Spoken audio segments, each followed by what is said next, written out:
Hello, everyone. This is another game that is a team game, but it's also got a hidden role element to it. And this is called Saboteur. This is one that Daniel and I both quite like. Um, I've also, by the way, you may notice that the lighting has changed on this one. That's because I just rewatched the recording of Coup and realised how bad the lighting was. My apologies. Hopefully, you could all still see anyway. um, right, so this game is you're all playing as dwarves that are mining for gold because that's what dwarves do apparently. Um, so the way it works, this is the entrance to the mine. Get those out of the way just for a minute. So that's where the little ladder is, and what we're trying to do is build a tunnel that comes over to here.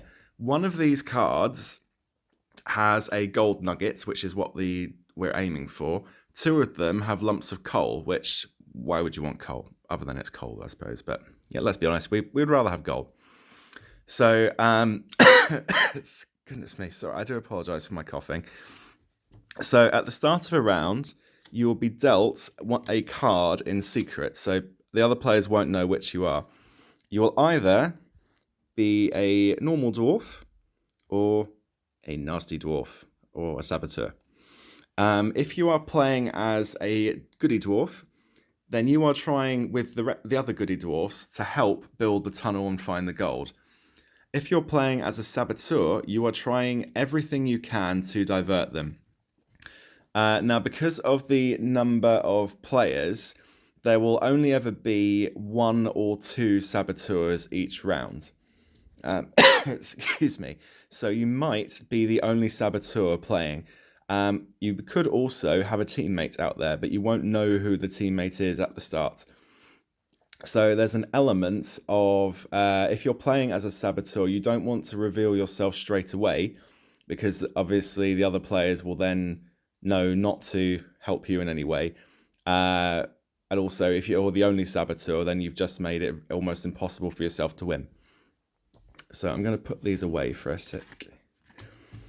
At the start of the round, you are dealt 5 cards. Again, these are in your hand and hidden from the other players, including your teammates. So I've picked these ones on purpose just to show how they work. So the main card types, I'm going to do it like this. So there are tunnel cards, which you play to the board in order to try and connect. And then there are, I can't remember what the term is, I think they're called action cards, which you actually play on the other players. And I'll explain that in a minute. So the first type of action card, this is a map card. Whoops. So on my turn, I'm going to play the map card,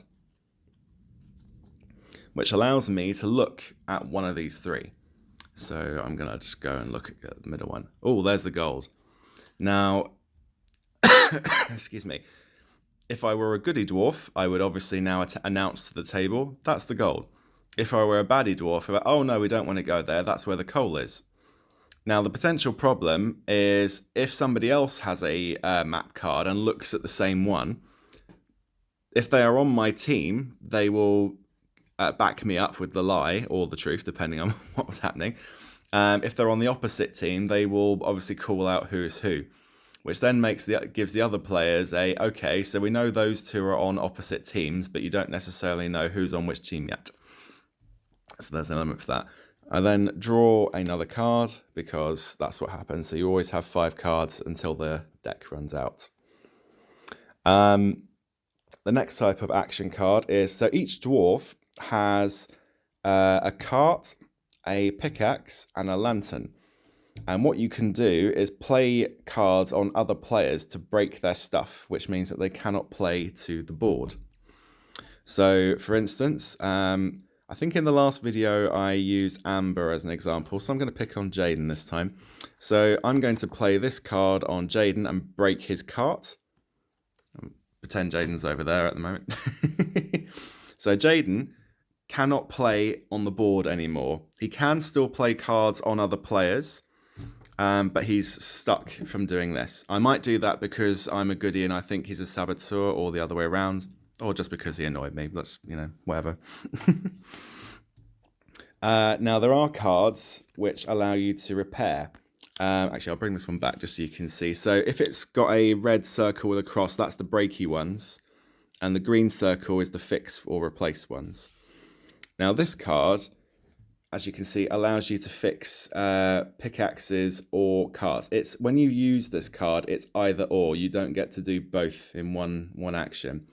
So now, that's a broken cart. So I'm going to play this and fix that card, so that goes away. So now Jaden would now be able to play on the board. I'll get another card.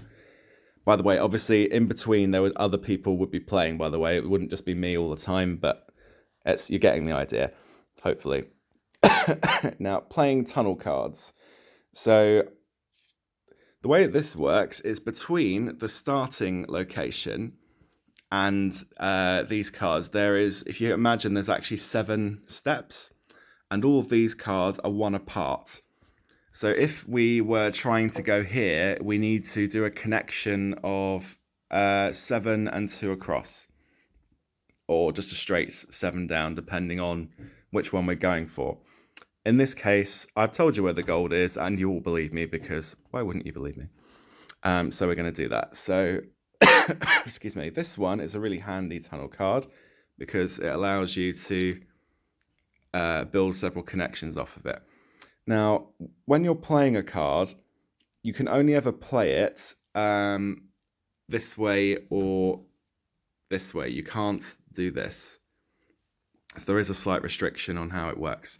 Now, this card, I can't play it like that because I haven't made a connection. It needs to go that way.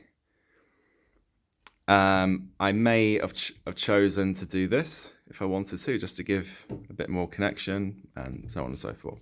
So that's how that works. And the last main card to bear in mind is Rockfall. Now this one, although it plays on the board, is technically an action card. So this is an exception to the normal rule.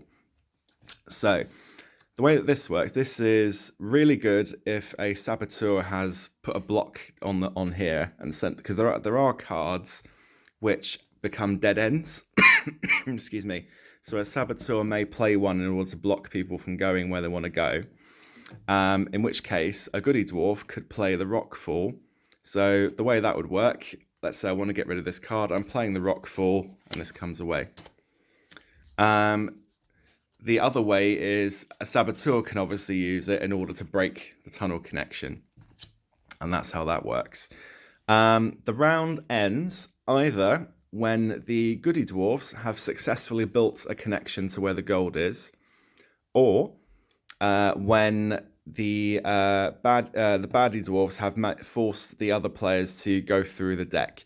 So this doesn't replenish if you get to the end. So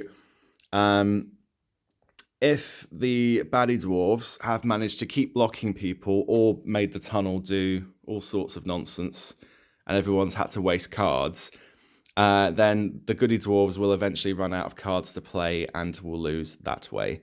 So that's how that goes. What else do I need to do? Oh, yes. So your things you can do in your turn. You can play an action card, either to another player or if it's a rockfall to the board. Play a tunnel card and continue building the tunnel, assuming that all your equipment's intact. The last thing you can do is if you've got nothing useful you can do or you're just blocked, then you can discard a card and then draw another one. You have to do one of those 3. You can't choose not to discard and just skip your turn. So again, that can be a problem for the Goody Dwarves, that if none of you are capable of playing and you're all having to discard a card, eventually the draw deck is going to run out and you'll lose that way. And that's how that works. Excuse me. If the Goody Dwarves succeed, then everybody, all the Goody Dwarves will get a award of gold. The way it works in this game is you draw as many gold nugget cards as there are players, and then you deal them out between the Goody Dwarves, starting with the player that found the gold. The cards have 1, 2, or 3 nuggets, so you're depending on how many cards you're dealt, it will vary how many points you get. If the Saboteurs win, they get the equivalent of 3 gold nuggets, regardless of how many players there are. As we'll be using a computer game version, the computer will do this bit for us. But your total number of points will be hidden. The game usually is played over 3 rounds, and at the end of the game, it's in between each round you get dealt a new character role, so you wouldn't necessarily be a Saboteur all the time or a Goody Dwarf all the time. At the end of 3 rounds, it's the player who has the most gold nuggets wins overall, and that's how this game works. Yeah, if you'd like to give this one a go, then let me know and we can sort this out. Sorry, this video there's a big gap on there, so it's not as interesting as the last one, but nonetheless, I hope that made sense. Let me know if you want to play this one.